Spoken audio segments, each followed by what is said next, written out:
नमस्कार. संध्याज किचनमध्ये आपले मनापासून स्वागत करत आहे. इथे बघा, हा ताजा कोबी घेतलेला आहे आणि हा जो कोबी आहे तो आपण धुवून घेतलेला आहे आणि याचे मी आता 2 भाग करून घेत आहे. कोबी कट करून झाल्यानंतरही तुम्ही हा वॉश करायचा आहे, व्यवस्थित स्वच्छ धुवून घ्यायचा आहे. तर आता मी हा जो छोटा पोर्शन आहे तोच वापरणार आहे आपली रेसिपी करण्यासाठी. तर हा जो पोर्शन आहे तुम्ही पुन्हा एकदा वॉश करून घेतलेला आहे आणि आता एक भांड घ्यायचं आहे आणि किसणीने हा कोबी जो आहे तो मी किसून घेणार आहे. आपण कोबी हा बारीक बारीक चिरूनही घेऊ शकता.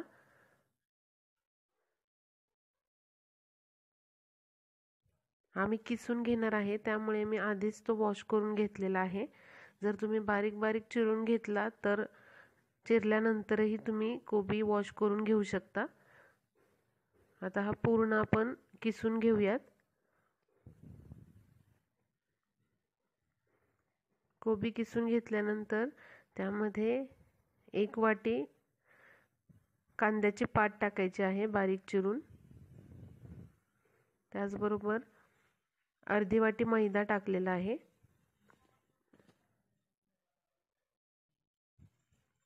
आणि 1 टेबलस्पून इथे कॉर्नफ्लोअर वापरलेला आहे. 1 टेबलस्पून सोया सॉस वापरलेला आहे. अर्धा टीस्पून ग्रीन चिली सॉस वापरलेला आहे. ग्रीन चिली सॉस ऐवजी तुम्ही रेड चिली सॉस देखील वापरू शकता. जो अवेलेबल आहे तो वापरावा. आणि इथे टोमॅटो सॉस वापरलेला आहे, अगदी थोडासाच वापरलेला आहे.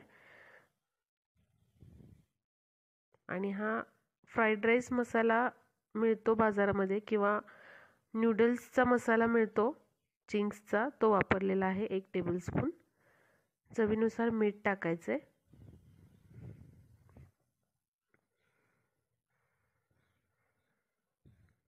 आणि जिंजर गार्लिक पेस्ट टाकलेली आहे, आलं लसणाची पेस्ट.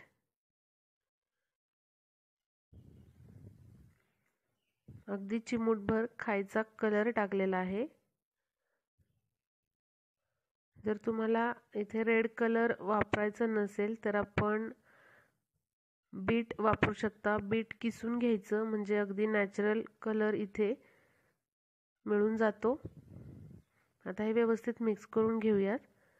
त्याचबरोबर तुम्हाला मैदा आणि कॉर्नफ्लोअर अवॉइड करायचं असेल तर तुम्ही डिरेक्टली यामध्ये तांदळाचं पीठ वापरू शकता. त्याने देखील हे जे पकोडे आहेत ते खूप क्रिस्पी होतात. आता हे व्यवस्थित आपण मळून घ्यायचं आहे. आणि इथे बघा, आपण अजिबात पाणी वापरलेलं नाही. कोबी मी किसून घेतलेला, त्यामुळे तर अजिबात पाणी वापरायची आवश्यकता नाही. कोबीला पाणी सुटतं आणि त्या पाण्यातच आपण हे मळून घेतलेलं.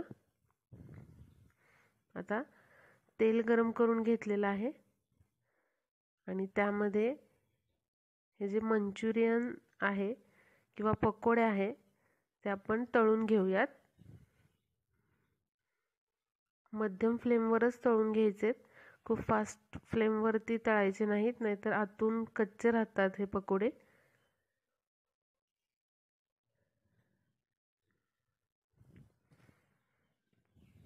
चांगल्या गोल्डन कलरवर हे मस्त असे खरपूस तळून घ्यायचेत.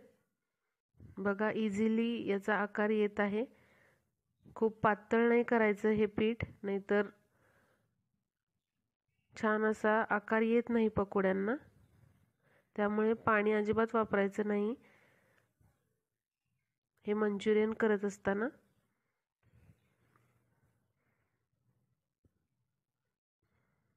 आता हे छान असे आपण तळून घेऊयात.